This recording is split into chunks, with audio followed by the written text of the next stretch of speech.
De número 9. Peço, por favor, que só acenda essa luz aqui. Isso, não de lá.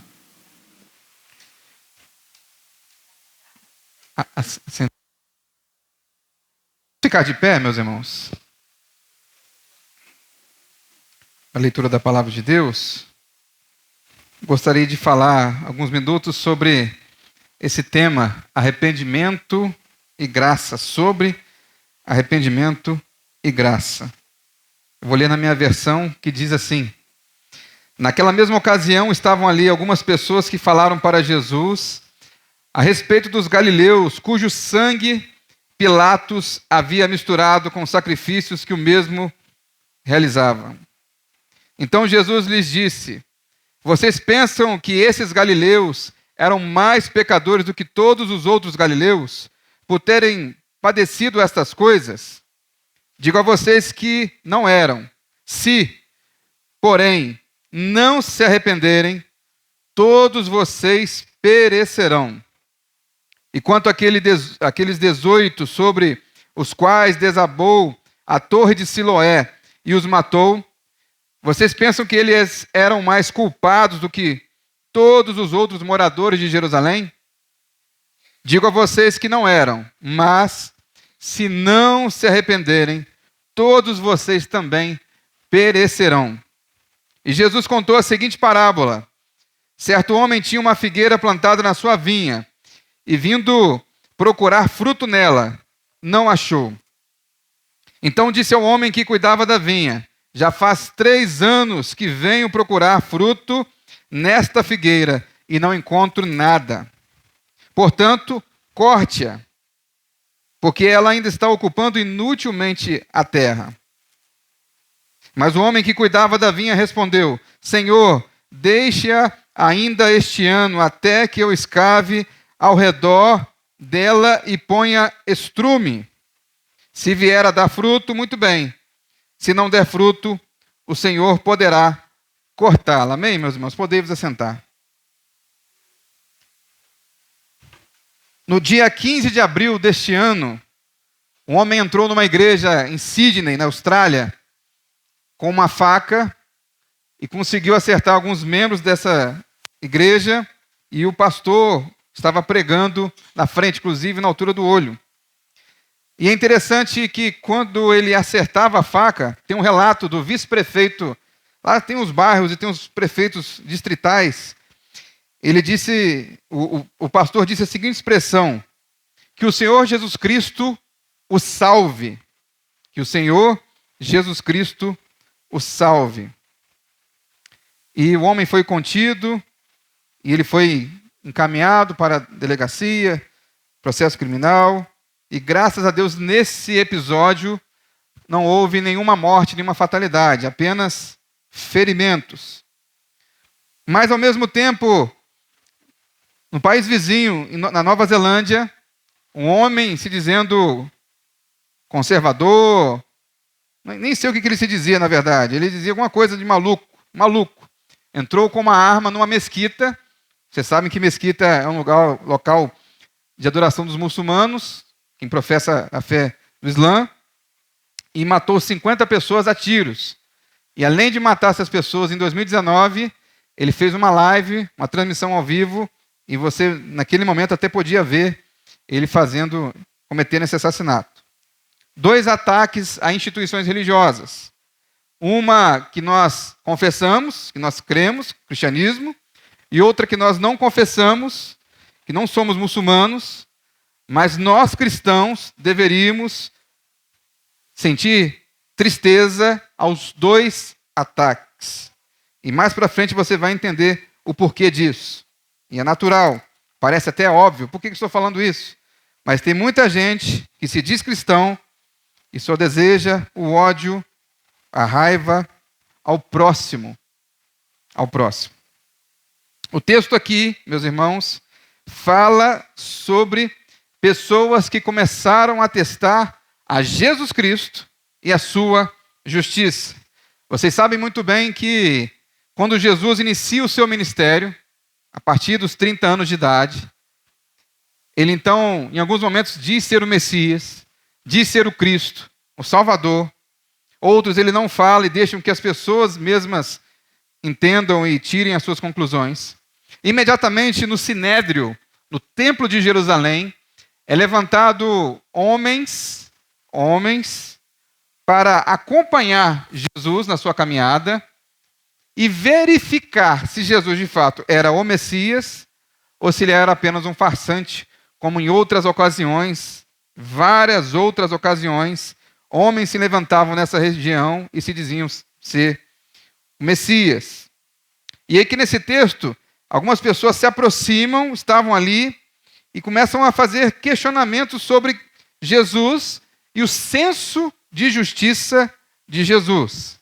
O texto fala sobre duas mortes, ou dois estados, ou dois períodos em que pessoas morreram. O primeiro período foi, como está sendo relatado aqui, que homens estavam fazendo sacrifícios no templo, e então Pilatos chega e mata a todos nesse momento. Um outro período é quando homens estão construindo a Torre de Siloé para o Império Romano, para Pilatos, e também morrem por conta da catástrofe. Algo acontece e aquela torre cai e pessoas morrem. É interessante que um historiador chamado Flávio Joséfo, ele não relata essa questão, esse detalhe dessa morte de galileus dentro do templo. Mas não significa que isso não tenha acontecido. Claro, a gente pode até suspeitar que aqueles homens com má intenção colocaram uma notícia falsa para testar Jesus ou não. Ou, de fato, essa notícia sobre esses galileus mortos dentro do templo era verdadeira. Não podemos afirmar que existiu. Flávio Joséfo relatava todas as questões relacionadas a isso. Mas não podemos afirmar se isso de fato aconteceu. O fato é que Jesus está, mais uma vez, como em todo o Evangelho, todos os relatos, sendo testado e as pessoas querem ouvir a resposta de Jesus sobre questões da vida. Ultimamente nós temos passado por várias situações na mídia, em que nós, enquanto cristãos, damos algumas respostas, e algumas lideranças cristãs dão algumas respostas, e nem sempre as respostas são de acordo com a palavra de Deus, com o Evangelho, com o que está escrito na Bíblia. Então, Jesus está ali sendo testado e quer mostrar àqueles homens qual o sentido daquele sofrimento, daquela morte e daquela perda. Eu quero que você mantenha a sua Bíblia aberta e nós vamos ler novamente o verso 1 ao verso 3. Vamos falar sobre o arrependimento de todos os homens. Naquela mesma ocasião estavam ali algumas pessoas que falaram para Jesus a respeito dos galileus, cujo sangue Pilatos havia misturado com sacrifícios que os mesmos realizavam. Então Jesus lhe disse: vocês pensam que esses galileus eram mais pecadores do que todos os outros galileus por não terem padecido estas coisas? Digo a vocês que não eram. Se, porém, não se arrependerem, todos vocês também perecerão. A primeira morte, nesse texto, fala de heróis nacionais que foram mortos adorando o templo. Eu gostaria de lembrar vocês que, nesse período, mais uma vez, o povo judeu é cativo dentro do seu território do povo romano, ou do Império Romano. Ele é subjugado, ele é maltratado, e as suas liberdades são cerceadas. O seu direito a ser judeu e ter propriedade da terra está cativo à questão do Império Romano autorizar ou não. Eles moram na sua terra, mas não têm a sua liderança própria, ou até têm através do Sinédrio, algumas lideranças que, na verdade, só aceitam as propostas do Império Romano. Então, o propósito dessa época é que o povo judeu recupere o governo total, a independência total desse território e de outros territórios. Então, aqueles homens que estavam lá, por algum motivo, adorando ao seu Deus de forma correta, foram assassinados. Não sabemos o motivo desse assassinato dentro de um templo. Não sabemos se esses homens estavam ali sacrificando a Deus, mas em outro momento causaram algum tipo de terrorismo, porque os judeus causavam terrorismos e faziam sabotagens dentro do Império Romano para tentar reconquistar a sua terra. E para eles era algo legítimo. Nós precisamos matar soldados romanos, precisamos ganhar essa guerra aos poucos. E como eles não tinham um exército formado ou um exército formal, eles tinham que trabalhar dessa forma. Mas é interessante que, do ponto de vista do povo judeu, que está vendo pessoas sendo mortas, é o mesmo princípio que nós tivemos no começo da fala, quando pessoas morrem por causa do Evangelho. E milhares de cristãos no mundo estão morrendo hoje por aceitar a mensagem de Jesus e não negar a sua fé em Jesus. E aqui nessa comparação desses homens com a fé cristã, nós lembramos de algo muito importante, que é o martírio. Martírio. A expressão hoje ela é utilizada e às vezes até banalizada. Pessoas que morrem por uma causa, morrem confessando aquela causa, morrem dizendo, olha, eu creio nesta causa e não mudo a minha opinião, então elas são martirizadas, são mortas por pessoas que pensam diferente. Mas a palavra martírio no seu original, ela tem ideia de testemunha. Testemunha. E quando você morria e começou a morrer, os cristãos começaram a morrer por causa do Evangelho, elas estavam testemunhando com o seu próprio sangue, testemunhando com a sua vida, dizendo, olha, eu vou morrer, mas não vou negar que Jesus Cristo é o meu Salvador. Isso começou após a morte de Jesus e as perseguições aos cristãos desde o início desse período da era cristã. Um apologista, um pai da igreja chamado Tertuliano, ele disse que o sangue dos mártires é a semente dos cristãos. Eu vou repetir para você. O sangue dos mártires é a semente dos cristãos. O que isso significa? Que no Império Romano, no período de Nero, Diocleciano, outros imperadores, quanto mais morria cristãos, quanto mais se matavam cristãos, a igreja cristã aumentava. É algo impressionante. E por isso ele cunhou essa frase. O martírio, sobre o martírio. Em alguns países do mundo hoje, meus irmãos, existe perseguição religiosa, muita perseguição religiosa, e existem pessoas morrendo por causa da fé em Jesus. E aí, a mesma estatística acontece. Quando pessoas morrem professando a sua fé, não negando a Jesus, elas automaticamente o evangelho cresce.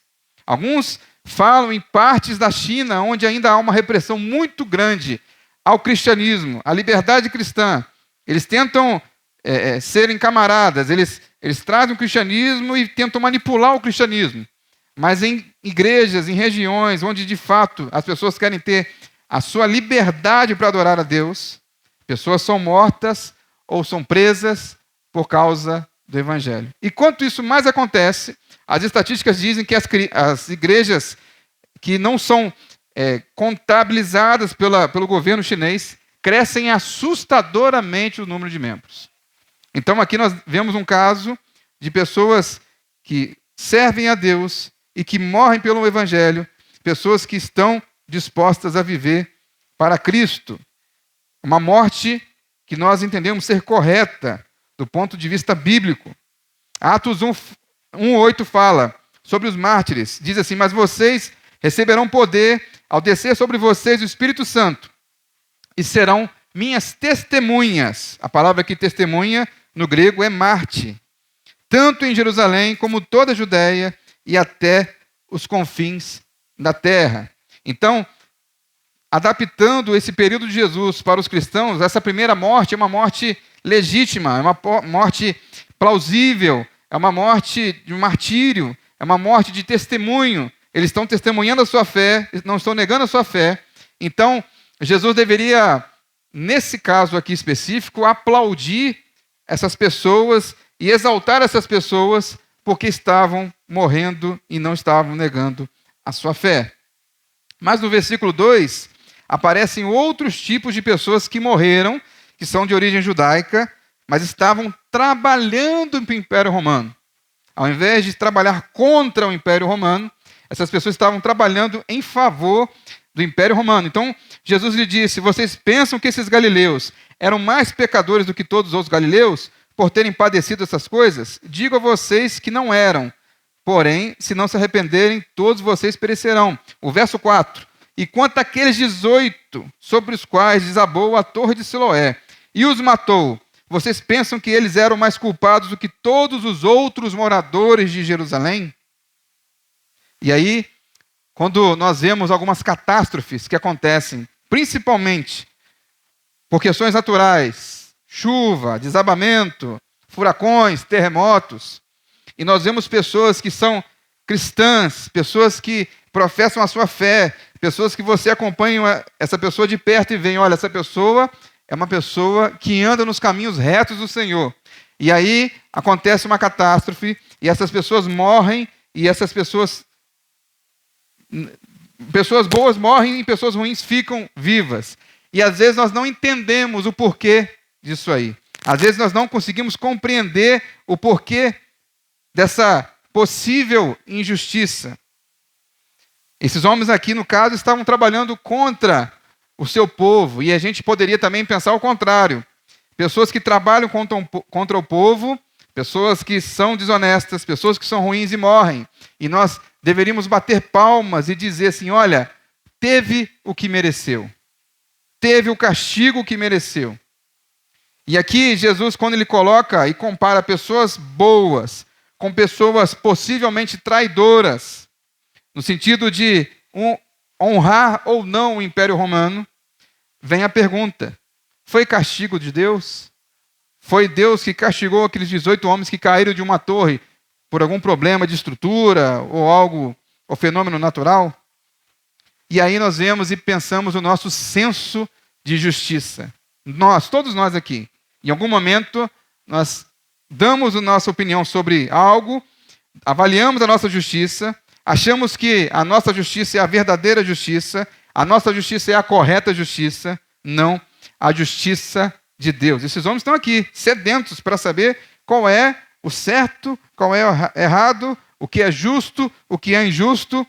Mas no comentário bíblico Brodman, sobre Lucas, ele afirma: Jesus ensina que as tragédias da vida não deviam ser usadas para alimentar sensação de justiça própria das pessoas que haviam escapado a elas, mas falar da nossa fragilidade como humanos. A gente tem essa mania de, olha, será que aquilo ali foi Deus, foi o diabo, aquela pessoa fez porque mereceu, fez porque não mereceu? Jesus está colocando todo mundo aqui no mesmo patamar de pecador e de devedor. Tim Keller, no livro Justiça Generosa, fala sobre a lei de Deus e a nossa resposta a ela. Ele diz assim: somente quando enxergamos de verdade o amor exigido na lei de Deus, a lei de Moisés que foi falada aqui pelas crianças, ou os adultos também, é que estaremos dispostos e capacitados a receber o amor que Deus oferece em seu evangelho da salvação gratuita por meio de Cristo. Muita gente coloca a lei de Deus, que Deus deu a Moisés, como algo simplesmente ruim, simplesmente que aponta, e de fato aponta para nós como pecadores, como pessoas que não merecem a salvação. Mas quando entendemos o amor de Deus através da pessoa de Jesus Cristo, nós podemos entender a lei de Deus, praticar a lei de Deus, procurar praticar a lei de Deus, mas praticando pelo amor e não pelo ódio, não pela vaidade, não pelo orgulho, não por arrogância, não por acharmos superior a outras pessoas. Então, nesses dois estudos de casos jurídicos aqui, o primeiro caso dos galileus e os homens que morreram no tanque de Siloé, Jesus dá a seguinte resposta: todos são pecadores e necessitam de arrependimento. Todos são pecadores e necessitam de arrependimento. Todo sofrimento é sofrimento, não importa se a nosso favor ou contra. Existe o caso em João, quando Jesus cura um cego de nascença, e ele pergunta a Jesus: esse menino nasceu cego por causa dos pais, dos avós? Qual é o problema desse cego de nascença? E Jesus disse: não é por conta dos pais, dos avós, de quem quer que seja, trazendo as minhas palavras aqui, mas é para que se manifeste a glória de Deus. Hernando Dias Lopes, no seu comentário sobre Lucas, escreve: o mundo não está dividido entre maiores e menores pecadores, entre mais culpados e menos culpados. O mundo está dividido, ou está povoado, por pecadores culpados, não importando como se vive ou como se morre. Romanos 3,10 diz: como está escrito, não há um justo, nem um sequer. E que nós podemos tirar, primeiramente, desta lição, desse primeiro texto bíblico aqui, dessa primeira parte, é que todos necessitam de arrependimento urgente. Urgente. Todos precisam de arrependimento urgentemente. Mas o texto fala também, e Jesus fala, através da parábola da figueira, sobre as lideranças políticas e religiosas que precisam se arrepender. O verso 7, você pode ler na sua Bíblia, se ela ainda estiver aberta, está escrito assim: então disse ao homem que cuidava da vinha: já faz 3 anos que venho procurar fruto nesta figueira e não encontro nada. Portanto, corte-a. O certo aqui seria, no original, é arranque-a, porque lá não se tinha o costume de cortar a árvore, é arrancar a árvore. Nós veremos mais à frente. Porque ela ainda está ocupando inutilmente a terra. E aqui nós temos o caso da figueira que suga o solo e não frutifica. Essa figueira, esta árvore, ela não está isolada numa plantação, não está isolada num terreno. Essa figueira está junto com videiras, com outras plantas, e o agricultor deseja que, como esta planta e outras plantas, outras árvores, cresçam e frutificam. E o agricultor, ao analisar essa figueira, que não cresce, que não frutifica, ele pode perceber que ela está apenas utilizando-se do solo, utilizando-se dos minerais, utilizando-se da chuva e de todos os recursos, e ele pode entender da seguinte forma: olha, ela está atrapalhando, porque no lugar dela poderia ter uma outra árvore que poderia dar frutos. Então, para quê? Qual o motivo dessa figueira ficar aqui parada? E sobre questões políticas e religiosas dos líderes, é interessante que, ouvindo um podcast recentemente, agora está na moda todo podcast, um pastor falando que ele é pastor há pelo menos 10 anos. E no dia que ele foi ordenado pastor, ele também trabalha numa escola, as pessoas da escola, da secretaria não sabiam, mas 2 vezes eu ouvi ele falar a expressão ladrão, que todo pastor é ladrão. Ele ficou assustado. Mas antigamente ele disse também o seguinte, que os pastores, infelizmente, as lideranças religiosas, de uma forma geral, elas eram vistas como pessoas que queriam ganhar muito dinheiro de forma fácil. E você vê alguns casos de pessoas que fazem isso. E eu não estou aqui para negar, e nem para viver no mundo da lua e dizer que isso não existe. Existem sim pessoas de mau caráter, que querem se tornar pastores e acabam até se tornando pastores de uma forma ou de outra, estão ali visando lucro, dinheiro, ganho irregular, assim por diante. Mas, há 10 anos atrás, essa era a visão. Mas hoje, meus irmãos, não está mais ligado ao dinheiro em si. Claro, eles vão ganhar dinheiro também. Mas a questão dos pastores de hoje está mais ligado a poder, a dominação, a ganhos na sociedade, a privilégios na sociedade. Porque hoje um pastor, em muitos casos, usa a igreja como curral eleitoral, usa a igreja para procurar parcerias, para ganhar dinheiro e ganhar poder, usa a sua influência, como eu falei, a influência do poder, dominação, para aprisionar pessoas no mundinho dele, aprisionar pessoas nas suas ideologias pessoais, suas ideias pessoais. Pastores que usam o púlpito e usam as pessoas dizendo: olha, eu sou o seu pai agora, paternidade espiritual, vocês já devem ter ouvido falar disso aí. E usam Pessoas assim, que seguem esse pastor, e a pessoa para casar pede permissão, a pessoa para trocar de carro pede permissão, a pessoa para comprar uma casa pede permissão, a pessoa para mudar de emprego pede permissão. Eu creio que vocês devem estar pensando aí, e imaginando, isso acontece mesmo, porque graças a Deus aqui não acontece. Mas existe igrejas e pastores assim. Pastores que usam do poder, da dominação, para se satisfazerem seu ego, a sua vaidade, a sua vontade. Aqui, o agricultor já está querendo logo ceifá-lo, está querendo logo cortar, retirar essa planta, essa árvore que não dá fruto, inclusive atrapalha as outras de frutificarem.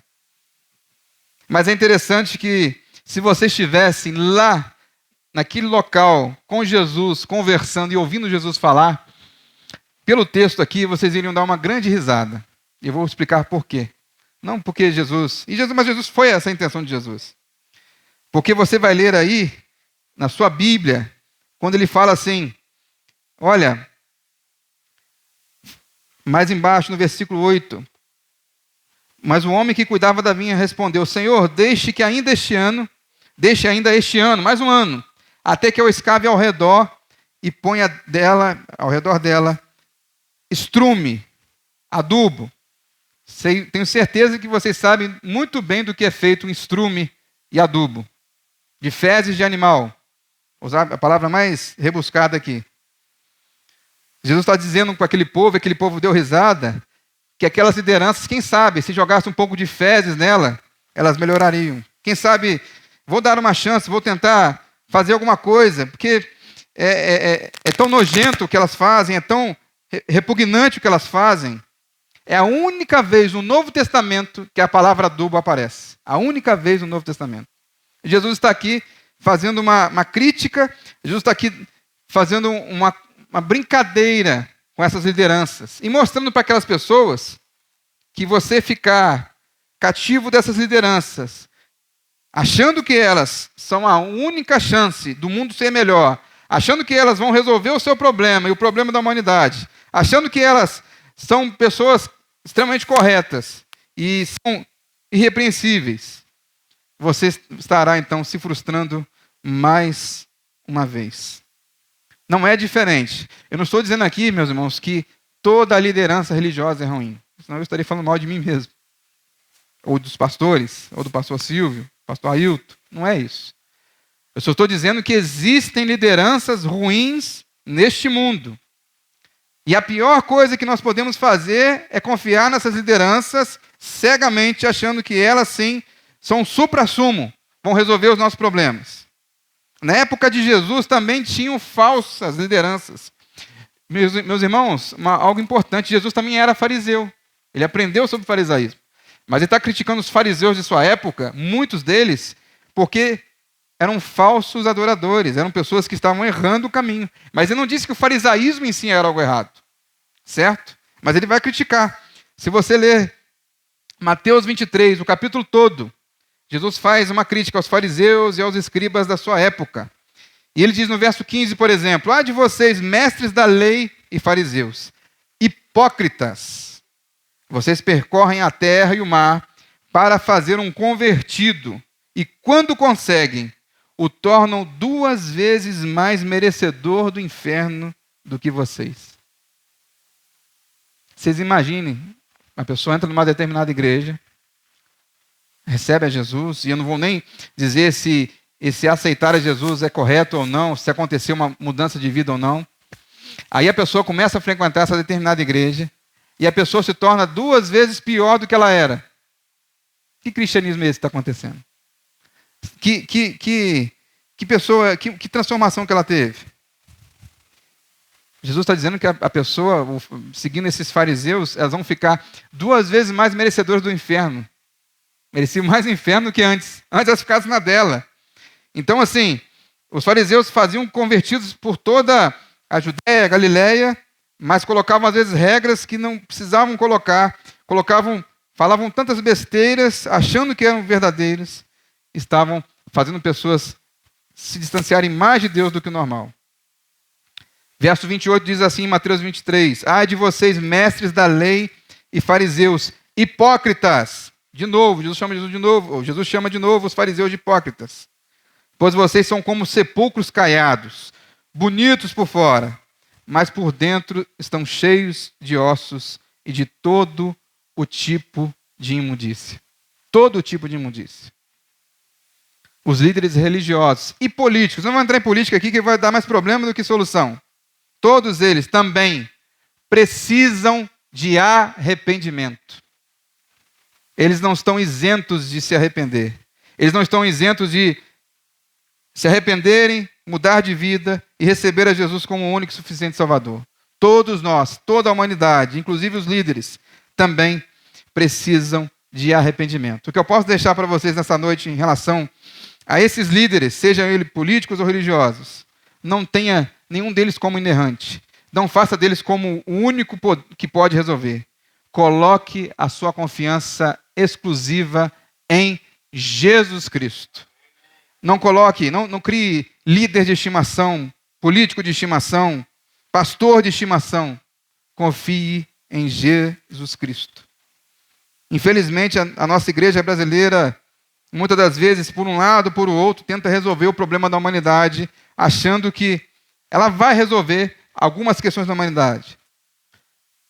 É claro que a igreja do Senhor Jesus tem que buscar transformar a sociedade. É claro que pessoas salvas em Jesus vão procurar transformar a sociedade.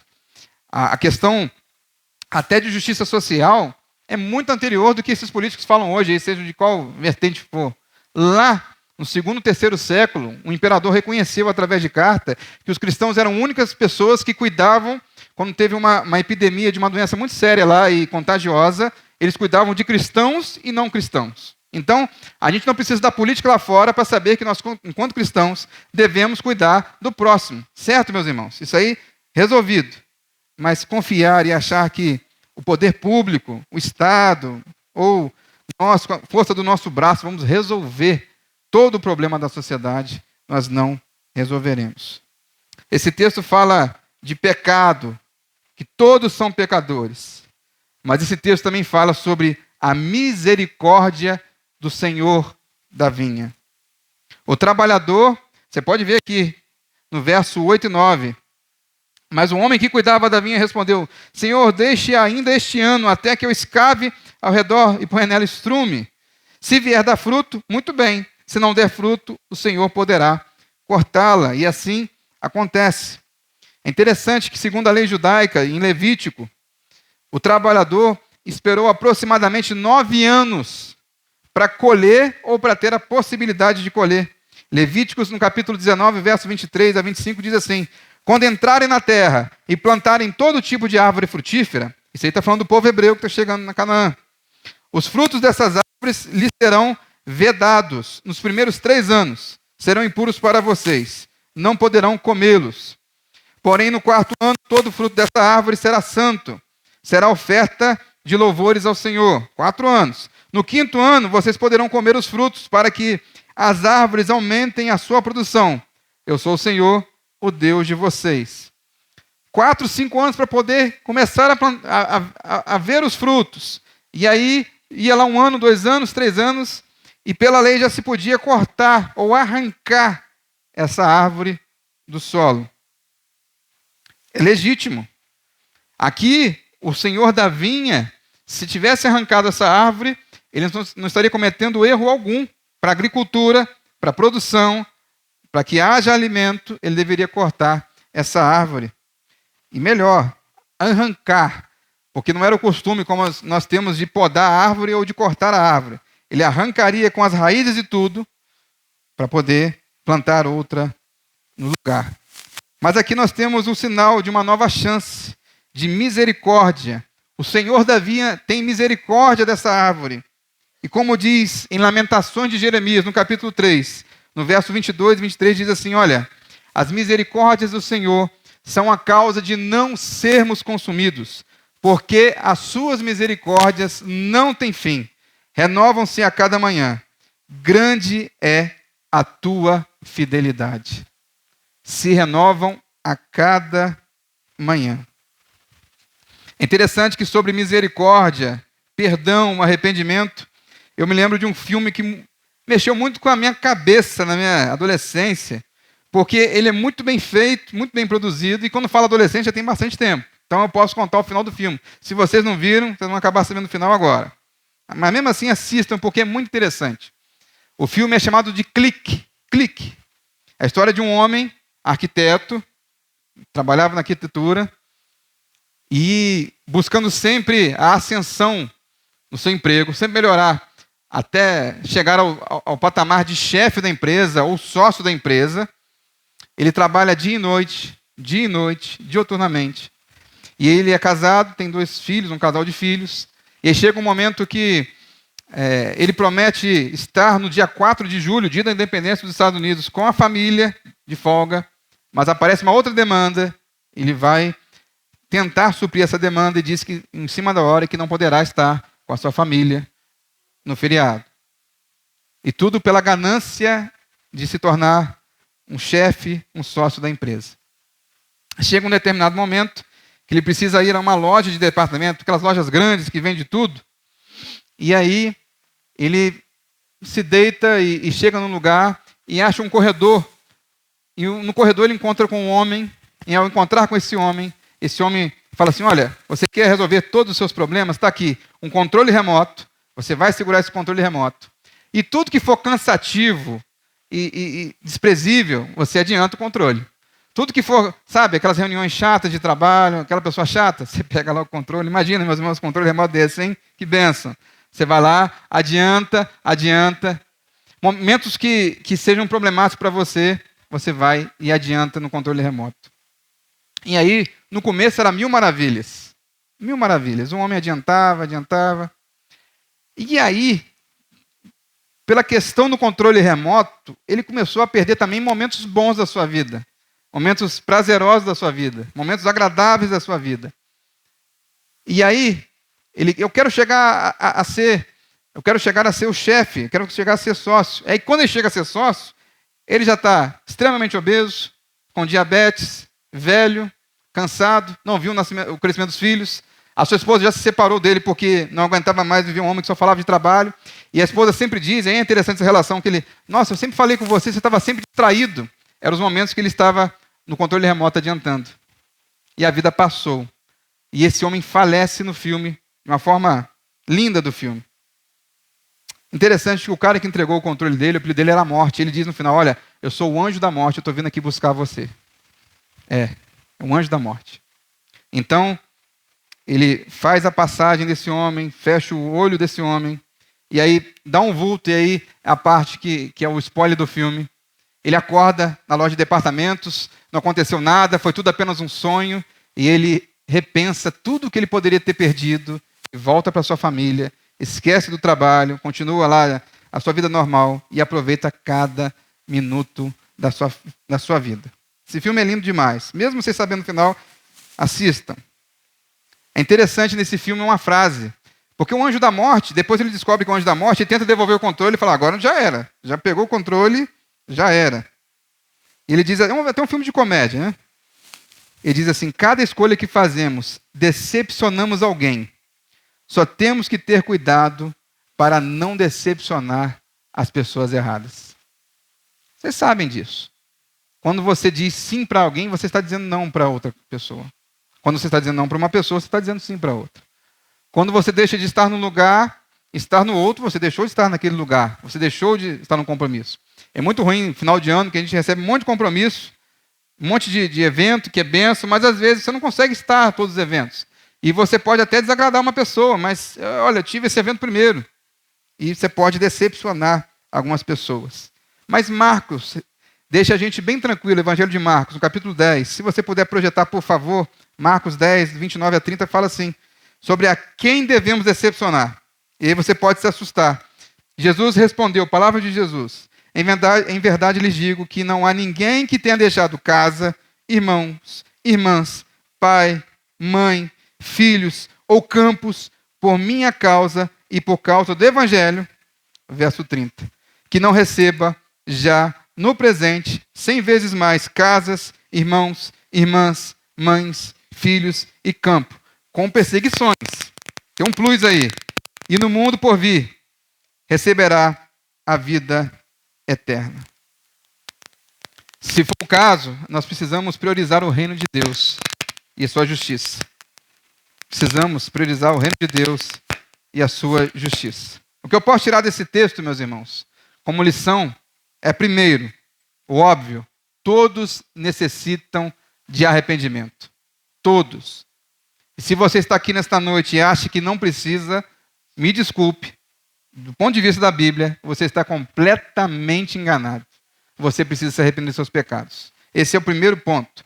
Não há rico, não há pobre, não há cor de pele, não há povo específico que tenha o privilégio de não precisar de se arrepender dos seus pecados e receber a Jesus. Todos precisam de arrependimento. Outro ponto interessante, que apesar, às vezes, do nosso contragosto, mas a misericórdia de Deus é oferecida a todos, até líderes e até maus líderes em amar as pessoas, pessoas ruins. A misericórdia de Deus é oferecida a todos. Todos passam e recebem a misericórdia de Deus, se assim o desejarem. Mas a graça é oferecida até o último dia de vida dessa pessoa. A Bíblia diz que o homem está destinado a morrer uma vez só, Hebreus 9, 27, se eu não estiver enganado, e logo após segue-se o juízo. A oportunidade, enquanto há fôlego de vida, há oportunidade, há esperança, há misericórdia. O verso 23 de Lamentações de Jeremias, capítulo 3, diz que as misericórdias do Senhor se renovam a cada manhã. Mas uma coisa que eu não posso garantir para você, como pregador nesta noite, é que você e eu, nós teremos um amanhã. Isso eu não posso garantir para nenhum de vocês e nem para mim. Quiçá sair desse templo com vida e viver essa noite. Mas a graça de Jesus é oferecida nesta noite. Esta igreja está aqui para que você possa saber, porque você saiba que a graça de Jesus está ainda disponível. O amor de Jesus ainda está disponível. E ele não faz acepção de pessoas. A Bíblia diz, o apóstolo Paulo diz na Bíblia que onde abundou o pecado, superabundou a graça de Deus. Então, há perdão, há amor, há regeneração, há transformação, há santificação e justificação para o pior dos pecadores. Inclusive, o apóstolo Paulo se dizia o pior dos pecadores. O sangue de Jesus vertido na cruz oferece graça até os dias de hoje. E não saberemos se teremos amanhã essa oportunidade de receber essa graça. Eu gostaria que toda a igreja ficasse em oração. E você que ouviu essa mensagem, que avaliou no seu coração, que pensou e talvez não tenha lembrado de algum momento da sua vida em que você ainda não tenha recebido o Senhor Jesus como o único e suficiente Salvador de sua vida. Se você lembrou que ainda não fez essa declaração, não recebeu Jesus em seu coração, eu gostaria que você, por favor, levantasse uma das suas mãos. Porque a porta da graça ainda está aberta. A misericórdia do Senhor ainda se renova. A misericórdia do Senhor está aí presente para todos nós, para mim inclusive, que sou o pior dos pecadores. Porque se o apóstolo Paulo falou que ele é o pior dos pecadores, eu tenho que ser muito mais pecador do que ele. Mas eu reconheço que preciso de salvação, que sou impotente, preciso de Jesus na minha vida. Então, se você nesta noite ainda não recebeu a Jesus como Senhor e Salvador da sua vida, eu peço que você levante uma das suas mãos, no seu lugar mesmo. E se não há, glórias a Deus por isso. Eu quero reforçar com você que há perdão. Talvez você já tenha recebido a Jesus. Talvez você já tenha aceitado a Jesus. Talvez você tenha levantado a sua mão publicamente. Mas ainda tem dúvidas sobre isso. O texto reforça, com palavra de Deus, palavra viva, que Jesus é misericordioso.